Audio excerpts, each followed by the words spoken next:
Hey, what's up, guys? You've been around here enough times where we've seen you come out and get booed by fans like this, and then a time like this, they're in love with you. How do you kind of separate when they're going to love you and when they're going to hate you? I just don't pay attention to it. I just kind of do my thing, you know? I enjoy this whole process, you know? I mean, I like to fight. I love competition.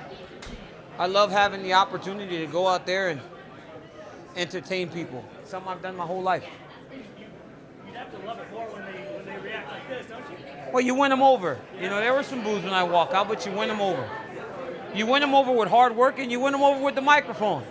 It's very easy to manipulate people when you can take a microphone in your hand and do the things that I do. Off the cuff. Off the cuff. You know, you start to feel the energy of the crowd, and you kind of just let your natural charisma carry you. It feels great. I mean, I feel fast, I feel explosive, I feel strong, and my weight's really good, which is, my energy's so good and my weight's so good that it scares me. So I don't really know what to make of it. I mean, I was out there, 5 minutes, 10 minutes, and I sweat.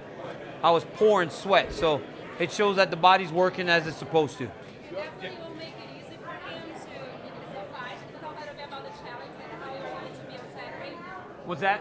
Definitely won't be easy, and it won't make it easy for him. Can you just tell us about what you're doing for Saturday? Oh yeah, it's not going to be easy for either one of us. It's not going to be easy for me. This guy can fight. But I've been here, right? These lights, you guys, the crowd. I've done this on a number of occasions. You know, I've headlined 5 UFCs, not even counting UFC 200, and I've sold 3 million pay-per-views for the company.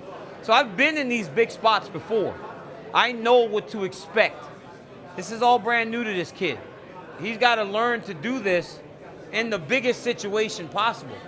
He's only been on the main card once, so he's got to make sure that the emotion of the moment doesn't take him and make him do something crazy. But I feel like I'm going to win because I feel I'm better. With all that being said, I mean, you look like you're enjoying yourself, but Francis, Stipe, Volkan, they're not the loudest guys in the world. Have you sort of felt an obligation to be the salesman for this card? I just think I'm always kind of the salesman, right? Right or wrong, you know, people like it, people hate it. I just do what I do. But you're right, those guys, that's not really in their personalities. Francis just looks at you. That should be enough to sell a pay-per-view.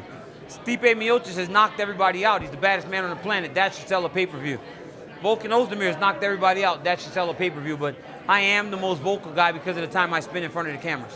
Daniel, you had said on one of your radio appearances today that you don't see yourself fighting at heavyweight anytime soon or again. Yeah. Why? Just because, man. I mean, you guys see me next to these guys, especially now. I understand that I'm cutting weight, so I'm a lot smaller, but just the size difference of a Francis and a Stipe, it's crazy. I don't want to fight a heavyweight. I've kind of moved past that, and I'm enjoying fighting where I fight. But you're a goal-oriented guy, right? What's that? You're a goal-oriented guy. Oh, yeah. So you want to be a double champ, two-way champ? You know, man, that's always an option. People always talk about that, but I am so secure and happy in what I've done in my career that I don't need anything else. You know, somebody just asked me on the way over here, is this fight for justification? How do I justify my title reigns? I said, I don't have to. I know what I've done, and when it's all said and done, and I'm long gone, I will always have been the UFC champion. And not only been the UFC champion for 3 years. So I've done this, man. I don't need to justify all that I do anymore to people. I'm done with all that. So whether the crowd loves me, whether they hate me, they are going to appreciate what I bring to the octagon. You see, imagine being a competitor and we associate your competition with Jon. He's gone. You're sort of Captain Ahab going after that whale. Now that the whale's gone, how do you get your motivation up? How do you get My motivation's in my kids. You saw my kids. I provide for them with this. And I see it every day. If you're not going to be motivated by something so precious and something so innocent and something so worth living for and fighting for, then what's going to motivate you? So it's in my children. I find it in my children, my wife, my family.